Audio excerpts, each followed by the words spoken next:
Hoy quiero que nosotros, no sé si pones el nombre por favor, Giret, que nosotros hoy nos hagamos conscientes y que salgamos de aquí con un compromiso, ¿sí?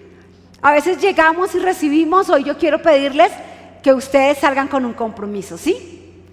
Y quiero que cierre sus ojitos ahí donde está y le vamos a decir: Jesús, yo estoy listo, lista para escucharte, para que toques mi corazón, pero sobre todo para renovar un pacto contigo en esta mañana. Estoy totalmente convencido que tienes cosas mayores por hacer con nosotros. Amén. Así que hoy vamos a hablar de cuando la cruz influye, el mundo cambia, ¿sí? Cuando la cruz influye, el mundo cambia. Quiero que se imaginen esto. Imagínense que estás en el Coliseo Romano y miles de personas están gritando, entusiasmados, mientras que un grupo de hombres, de mujeres y de niños es llevado al centro de la arena. No han robado, no han asesinado, no han causado ningún tipo de daño. Su único crimen es creer en Jesús. Las puertas del Coliseo de hierro se abren y las fieras salen rugiendo. Y en ese momento, los hombres más fuertes se ponen afuera y a los más pequeños, a los niños, los colocan dentro de un círculo. Se arrodillan, forman este círculo, colocan los niños al centro, luego las mujeres, luego los hombres. Y con sus propios cuerpos intentan protegerlos. Intentan mostrarles a los más pequeños que la fe vale más que la vida. No suplican. Algunos ni siquiera oran, ni siquiera lloran. Casi todos oran y cantan. Y todos mueren. Así como Jesús murió, también ellos entregan su vida. Porque tenían una certeza que Cristo valía la pena. Así nació la primera iglesia. La primera iglesia nació bajo fuego, bajo amenazas, bajo persecución, pero llena del Espíritu Santo. La primera iglesia tenían una fe inquebrantable, que ni las amenazas, ni la muerte, ni la persecución podía quebrantar, podía aminorar. La primera iglesia no solo hablaban de la cruz y de Jesús. Escúcheme, familia, la primera iglesia vivían desde la cruz. La cruz hacía parte de su cotidianidad, de su misión, de su todo. Y hay muchos ejemplos en el libro de Hechos. Encontramos a Esteban muriendo apedreado. Pero me quise traer si pasas al siguiente, por favor, que es un ejemplo que vemos de Pedro y Juan. Porque ellos están sanando a un cojo. Lo han sanado, un cojo que todo el mundo conocía. Y lo sanan en la puerta del templo. Y luego de sanarlo fueron arrestados y amenazados por hablar el nombre de Jesús. Pero miren lo que responden en Hechos 4:20. Responden: nosotros no podemos dejar de hablar de lo que hemos visto y oído. Y más adelante en el 31 dicen, después de haber orado, porque ellos no oraron que se les quitara la persecución. Ellos oraron que querían seguridad y valentía para seguir hablando de Cristo. Y lo que sucede es que cuando ellos oran, dice Hechos 4:31, después de haber orado, el lugar en el que estaban congregados tembló. Y todos fueron llenos del Espíritu Santo y hablaban la palabra de Dios con valentía. Quiero decirles que siglos después, la cruz y el sacrificio de Jesús sigue en pie. La pregunta que tenemos que hacernos es si nosotros seguimos en pie con esa misma pasión y esa misma fuerza. La pregunta que tenemos que hacernos nosotros es, ¿estamos verdaderamente viviendo la cruz? ¿Estamos verdaderamente permitiéndole a la cruz que influencia nuestra vida? Vamos a tratar hoy 3 puntos súper importantes para entender que la cruz puede transformar y revolucionar el mundo. Amén. Así que vamos para el primero. El primero es que la cruz es el camino diario del discípulo. A los primeros discípulos se les llamaba los del camino. Y esto era porque ellos se habían comprometido a caminar con Jesús en la cotidianidad de sus días. Lucas 9:23 dice, si alguien quiere ser mi discípulo, que se niegue a sí mismo, tome su cruz cada día y me siga. Y para ellos, para la primera iglesia de Hechos, tomar la cruz no era una metáfora bonita. Era una realidad de sufrimiento, de renuncia y literal de muerte. Muchos perdieron hogares, trabajos e incluso murieron por decir que eran cristianos, pero no dejaron de seguir a Jesús. Y hay algo que quiero decirles hoy, y es que hoy a nosotros, a usted y a mí, no se nos está pidiendo que vayamos a una muerte literal, ¿sí? Pero sí se nos pide morir al ego, al orgullo, al confort, a la apatía. Se nos pide que nos neguemos a nosotros mismos, pero que lo hagamos de forma cotidiana para poder que la cruz influencie mi vida y así desde mi propia existencia yo pueda influenciar a otros. ¿Amén? ¿Está enredado? ¿No? Escúcheme. No estoy llamado a morir literalmente por Cristo.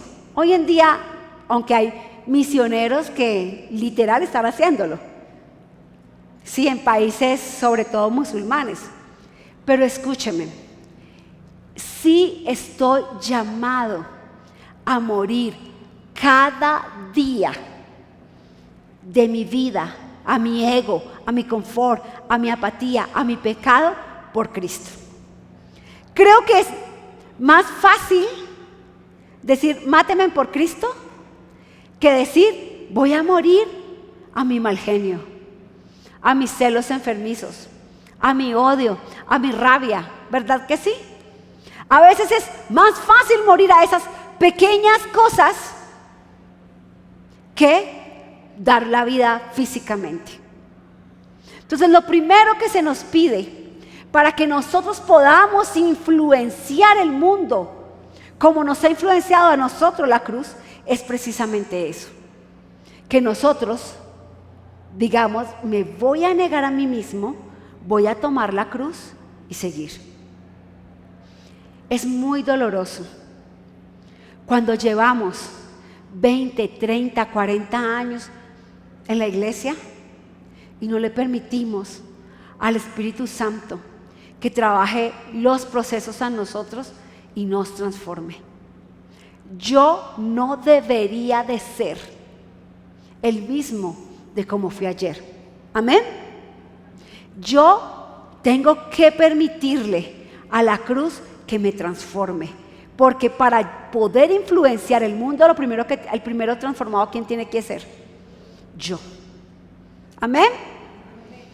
Muy bien. Lo segundo es que la cruz tiene poder para transformar nuestra sociedad.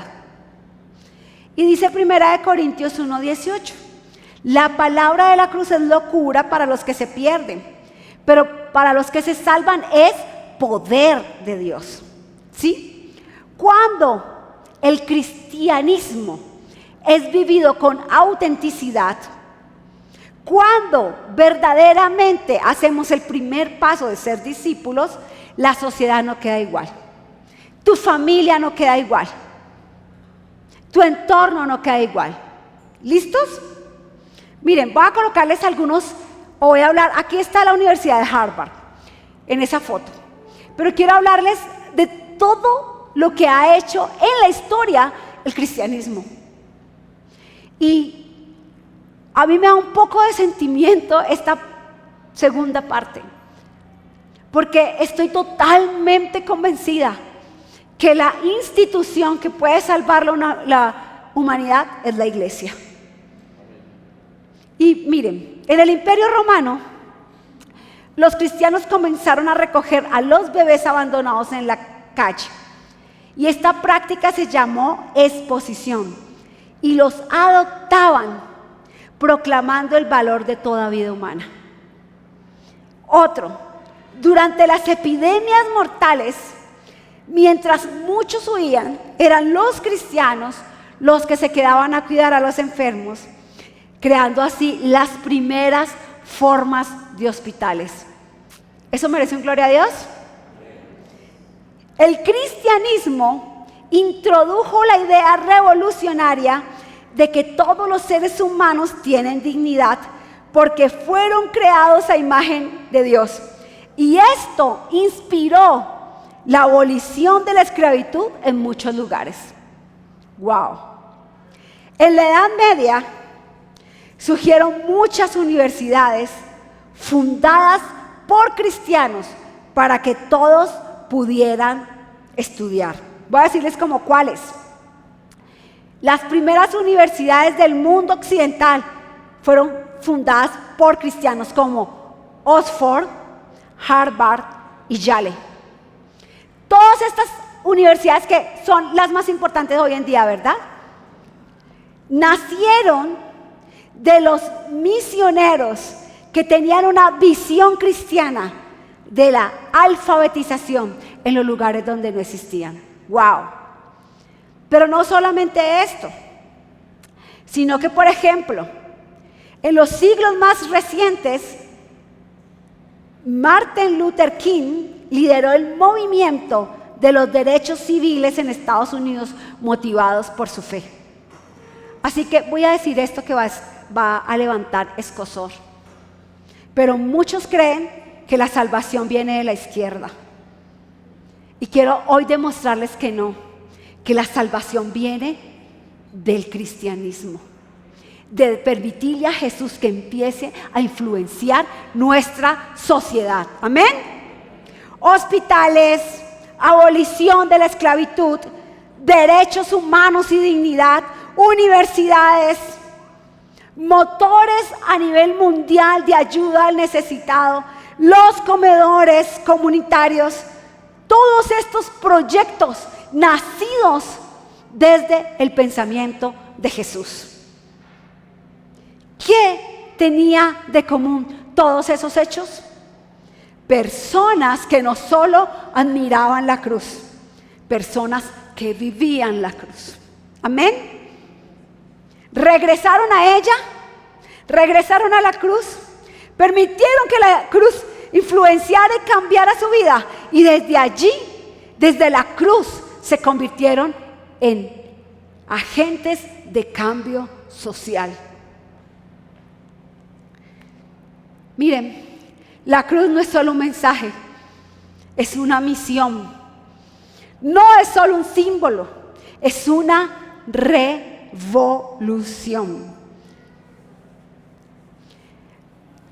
Yo le pido a Dios con todo mi corazón que añada vida o días a mi vida y que me permita con mis ojos ver cómo nosotros, esta comunidad, hace un cambio social verdadero sobre esta nación.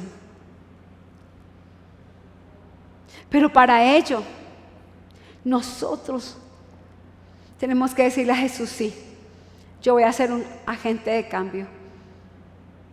Jesús puede hacerlo con nosotros, pero necesita que primero nosotros nos convertamos verdaderamente en sus discípulos. Amén. Hay un gran poder, hay un gran problema con el cristianismo actual y es el confort, ¿sí? Me voy a poner de ejemplo, aunque no debería hacerlo, pero los que están cerca de mí saben que yo detesto las excusas cuando estamos trabajando para Dios. Y había madres que me decían, es que yo no voy a la iglesia porque tengo hijos pequeños. Aquí está mi mamá y mi esposo y mi iglesia que me conoce toda la vida. Yo tenía 4 niños pequeños. 4. Y yo iba todos los domingos a mi iglesia sin ninguna excusa. Y hacía que fuera el momento más divertido y feliz. Llegaba como fuera. Y sí, anoche pasé una noche terrible. En el carro venía vomitando y el gordo, no, gorda, si vas a poder predicar. Y yo le dije, sí puedo. Y me decía a mí misma, yo fui creada con alma, cuerpo y espíritu. Y si mi cuerpo no funciona, yo tengo el espíritu. Y mi cuerpo va a tener que someterse a mi espíritu, porque mi espíritu está sometido al Espíritu de Dios.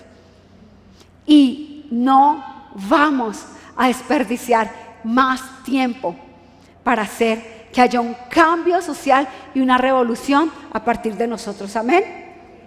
¿Usted cree que Dios lo puede hacer con usted? ¿Sí? Pregúntese qué me falta para que empecemos a revolucionar de una manera poderosa esta sociedad. Amén. Yo quiero que de aquí, de nuestra iglesia, salgan las obras sociales que impacten la localidad y el mundo. Amén. Lo tercero es el poder del testimonio. Y quiero decirles por qué el poder del testimonio. Nosotros cuando nos reunimos con el pastor Miguel a vislumbrar la iglesia, teníamos un sueño. Y el sueño era que aquí no iban a haber espectadores, sino protagonistas. Es decir, en casi la mayoría de las iglesias es como piramidal, ¿verdad? Pero nosotros queríamos que fuera al contrario, una pirámide invertida, donde todos, absolutamente todos, fueran protagonistas de la historia de Dios, donde todos, absolutamente todos, sin importar su sexo o su edad o su nivel educativo, pudieran saber que tenían un espacio para formar parte de la revolución de lo que Dios quiere hacer. Ese era nuestro sueño. Y por eso decíamos, aquí no queremos espectadores, queremos protagonistas. Vuelve y continúa, vuelve y es el llamado para ti. Nosotros no queremos que tú seas un espectador, nosotros queremos que tú seas un protagonista. El protagonista que dice, wow, aquí estoy. Y por eso es tan importante el poder del testimonio. Dice Apocalipsis 12:11, ellos lo han vencido por medio de la sangre del Cordero y por el testimonio que dieron, y no amaron tanto la vida como para tenerle miedo a la muerte. Miren, el testimonio nos hace peligrosos para el enemigo, porque el testimonio tiene el poder, y siempre lo he dicho, de repetirse. ¿Cierto que sí? Hablábamos con Moni, que estuvo hospitalizada, y Moni decía, ya no tengo miedo, porque ya tenía en su vida un testimonio, ya sabía cómo Dios había actuado, y Moni decía, no, yo ya no tengo miedo. Y solo decir esa palabra hizo que todo el cielo se moviera, y entonces, listo, ya no tiene miedo. Pues Satanás dijo, pues ¿para qué la operan si ya no tiene miedo? Si ven el poder del testimonio tan grande, nuestra vida transformada, nuestra vida rendida, nuestra vida como un discipulado se convierte en un megáfono, en una luz, en una pancarta, en una carta que todos quieren leer. Cuando otros ven que ha cambiado tu carácter, cuando otros ven que eras una cosa y ahora eres otro, cuando otros ven que fuiste sano, liberado, prosperado, dicen, yo quiero eso. Y saben, no necesitas ser perfecto, solo necesitas ser honesto y constante, porque tu historia importa. Yo les he contado que ahora todos me dicen, ay, ¿cómo estás de linda? Claro, pues cuando me vieron recién en todo el proceso parecía un esqueletico. Yo cuento que cuando me vi por primera vez, y yo nunca me había visto los huesos de la cola. Como buena colombiana vallecaucana tenía colita, pero verme los huesos de la cola, me hizo llorar mucho. Yo dije, uy Dios, quedé muy flaquita. Y Dios me dijo algo hermoso. Estoy escribiendo un libro y esa partecita está en mi libro. Dios me dijo, tranquila, este cuerpo que tú ves frágil es solo la primera parte de lo que yo voy a hacer contigo. Claro, aquellos que me vieron así tan delgadita, tan flaquita, que decían, me da miedo abrazarte porque te desbaratas. Y hoy me van y me dicen, estás hermosa. Y yo les respondo, gracias. Los milagros son hermosos. ¿Verdad que sí, Moni? Los milagros son hermosos. ¿Cierto, Sofi, que los milagros son hermosos? Los milagros son hermosos. Así que lo primero es que tu historia importa. Lo que Dios ha hecho contigo, sea pequeño o grande, importa.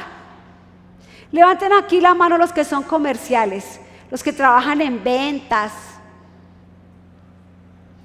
Bueno, aquí en esta iglesia, todos nos vamos a convertir en comerciales, pero en comerciales del poder de Dios. ¿Amén? Lo segundo es el testimonio familiar. Una vida familiar perdonada, que ora, que ama, es una revolución silenciosa. En un mundo donde los hogares se rompen, una familia cristiana se convierte en una carta preciosa del reino. Por eso, aunque el discipulado primero me llama o me invita a transformarme a mí, también me invita a que trabaje activamente por mi familia. De nada sirve que me gane el mundo si pierdo mi alma y pierdo mi familia. Cuando Jesús se encuentra con el endemoniado de Garadeno, Él le dice, yo quiero ir tras de ti a servirte. Era un chico que había dormido entre tumbas, vivía desnudo, atado. ¿Y qué le dice Jesús? Jesús le dice, no, ve a los tuyos. Porque primero ve y trae ese testimonio a tu familia, engrandece tu familia, transforma tu familia y luego, ven, sígueme. Cuando empiezas a preocuparte por tu familia, a trabajar en tu familia y a hacer de tu familia un testimonio real, wow, eso es poderoso, poderoso. ¿Cuántos han dicho yo quiero tener su familia? ¿Cómo quisiera tener tu casa? ¿Sí? A mí me han dicho cómo quisiera tener. Cuando estuve enferma, me decían las enfermeras, ¿cómo quisiéramos tener sus hijos? hijos que vayan a la mamá. ¿Eso donde se ha visto y tan jóvenes?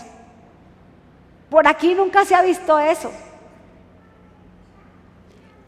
Hermoso cuando tú empiezas a sembrar en una familia poderosa, porque si tú siembras en tu familia para hacer que ella se convierta en un testimonio, eso es una carta abierta del reino. Amén. ¿Listos también para trabajar con nuestras familias? Y lo otro es el testimonio del Espíritu Santo, porque el testimonio, dice la palabra de Dios, que el Espíritu Santo es el que convence de pecado, de justicia y de juicio. Y el Espíritu Santo es el que confirma, el que fortalece, el que responde, el que respalda nuestro testimonio. Así que cuando nosotros vivimos en una guía constante con el Espíritu Santo, le permitimos al Espíritu Santo que trabaje en nosotros, su testimonio se convierte en algo poderoso. Voy a contarles algo. El año pasado yo estuve en Chile de misionera. Y yo oré mucho, yo iba muy nerviosa porque yo iba con mi escuela que se llama BSSM, que es la Escuela del Ministerio Sobrenatural. Pues imagínate, estaba en la Escuela del Ministerio Sobrenatural. Necesitaba que a través de mi vida se vivieran cosas sobrenaturales, ¿verdad que sí? Llego a Chile y Dios, el Espíritu Santo empieza a confirmar su testimonio en mi vida de una manera tan impresionante, que yo no sabía, el Espíritu Santo me decía las fechas de nacimiento de las personas por las que estaba orando. Me decía los nombres de sus hijos. Era una cosa impresionante poder palpar y vivir el Espíritu Santo de esa manera. Pero quiero decirles algo, eso no es solo para mí. Eso también es para ustedes. El Espíritu Santo quiere confirmar sus oraciones cuando usted imponga manos para que enfermos se sanen. El Espíritu Santo quiere respaldarle para cuando usted escuche a aquella persona que está cansada, abatida o angustiada. El Espíritu Santo quiere ser su amigo, quiere ser el amigo de esta iglesia, el que lo guía y el que le dice, ¿sabes qué? Te voy a confirmar el testimonio, para que milagros, prodigios se realicen a través de ti. Amén. A veces creemos de una manera falsa que esto solamente le va a ocurrir al pastor o a la pastora. Nosotros creemos que esto es para todos los que han sido llamados. Y si usted está sentado ahí, usted ha sido llamado. Amén. Y vamos a terminar ya diciéndoles que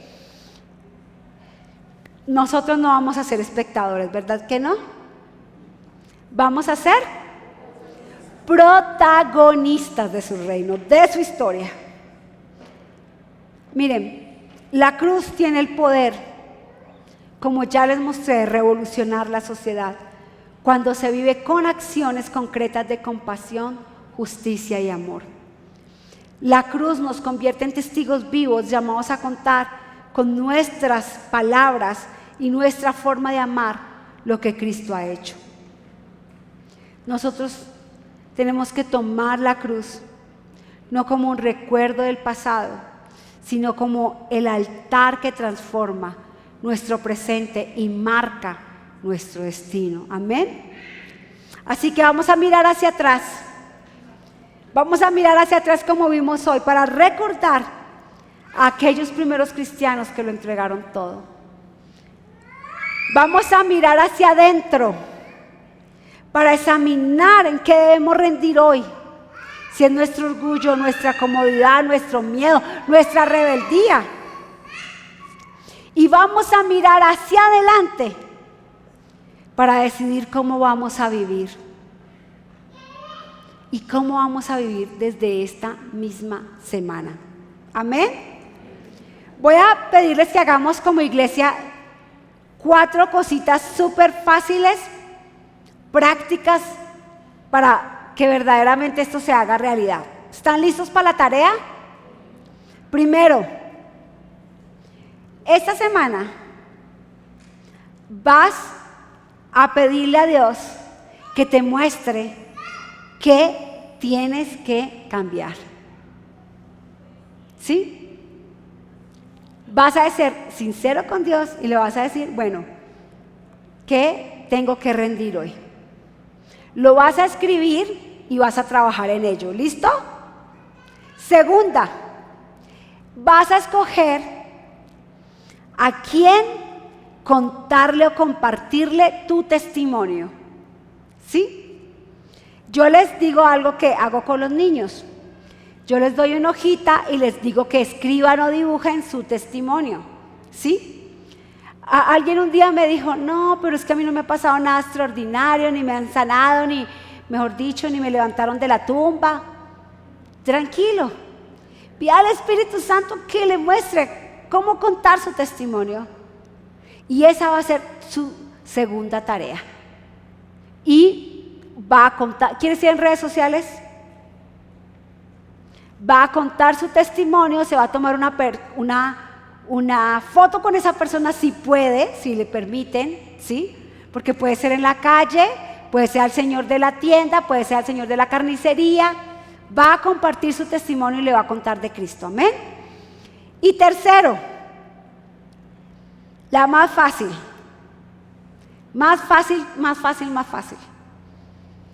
va a reunir a su familia esta semana y va a orar con ella. ¿Fácil? Y los papás, pues ahí más o menos. Fácil lo es. Pero ¿quiénes dicen sí, amén, a esas tres tareas? ¿Quién me las recuerda?